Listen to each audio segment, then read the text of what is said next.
Do you feel that you have to push yourself or motivate yourself to prepare for GMAT? And on the other side, you know that you have a job which is pretty hectic and stressful.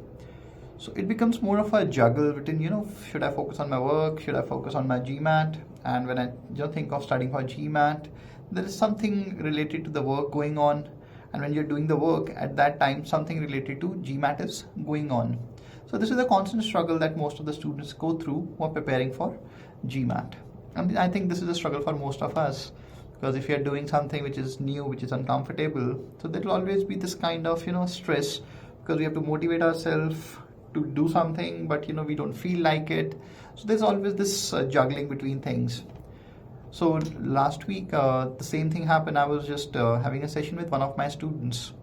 So he's in the mock state, so he's taking mocks, but he was doing pretty fine, scoring around 710, 720. But in one of the mocks, his score fell to 650. So I said, what happened? So he said that, I don't know. But then I asked, how's your office going on? So he said, my office is going really stressful.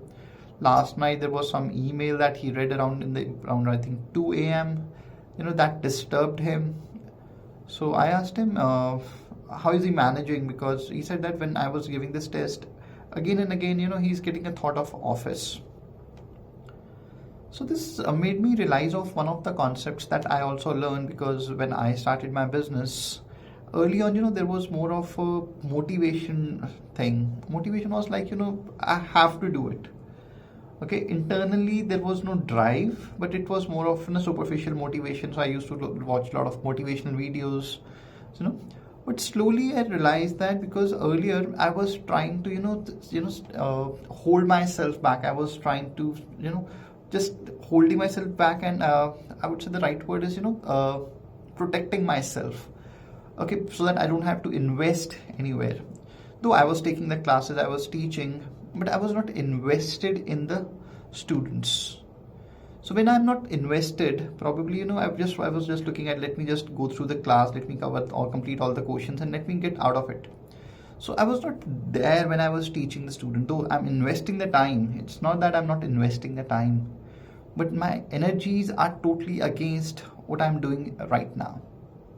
Because at that time we are too concerned about ourselves. So I was too concerned about, I have to do this, oh, pity me. So when this happens, probably we try to, because I want to save myself, I'll not invest myself into doing things.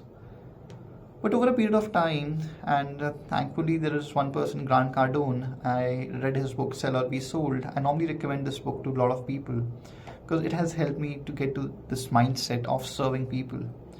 Because whenever I just focus on the score of the student, I'm not concerned about me. I just focus on the students. So what happens is, normally I used to think, okay, then I have to work really hard, because if I'm focused on the student, but I didn't realize actually I'm doing the work. But the only thing is my mindset was wrong. So slowly I just focused on the student, and I'm more concerned about his score. I'm not concerned about me. Similarly, the student who was having this, struggle between the job and the GMAT studies, he said that, I have to give so many feedbacks. I'm a manager, I have to manage so many people. So I said that you are working. Why don't you just serve them? Because when you serve them, it's not that you can save your time. You're going to invest half an hour with that person. Why not to focus that half an hour on that particular person? Because when we focus on the other person, there is a sense of enjoyment, there is a sense of happiness, there is a sense of ease. So when you have that sense of ease, you can invest the same kind of mindset to GMAT. Because what happens is, we are actually resisting GMAT. Though we say that we want to score high, but we actually resist GMAT, because we have a habit of saving ourselves. We don't want to invest. See, investing means concentrating on something and not thinking about something else. Similarly, if you're just into a job and you're just working with your maybe your colleagues or maybe your customers, at that time, if you're more interested in their benefit, if you just invest into serving the other person, automatically you will be out of yourself and you'll be concentrated on that person. So if you do that, after half an hour you feel happier. But if you just try to hold back, why he's here, you start complaining about that particular person, then the problem starts. at that time anxiety builds in, and we don't understand that the same kind of energy we invest in GMAT, because we start hating GMAT also. Because wherever we are, we are working, but you're not invested, you're not concentrated, and you're thinking about something else. See, it's a habit. So if you can just break this habit, and whatever you do, let's say you're into work, just invest yourself into serving others. Okay, that gives you the mindset, and that will give you more of happiness. A same thing happened with GMAT, because when you're happy over there, you understand, okay, I am happy here, I can invest here. Because if you're not happy over there, probably you will resist GMAT.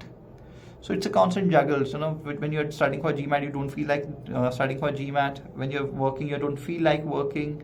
So everywhere you will be confused. Okay, and you'll be wasting a lot of time. Though you are investing time, it's not that you're not investing time, but you're wasting time. Okay, so from now onwards, if you're if you're happy, cool, maybe that's not for you. But if you're struggling with GMAT and your office, just change your mindset, focus on serving them. Just get yourself out of it. Tell yourself, I'm investing my time here. I'm going to think what the other person requires. What can I do for that other person? Okay, once you get that, you'll be happier, and bring in the same kind of attitude towards GMAT. This will automatically happen, because that will be a mind shift, because now you know what is concentration, because focusing on something outside of yourself for an extended period of time is concentration. So if you concentrate, automatically the results will get better. So try this and see if it helps you to get your better score in GMAT. Thank you.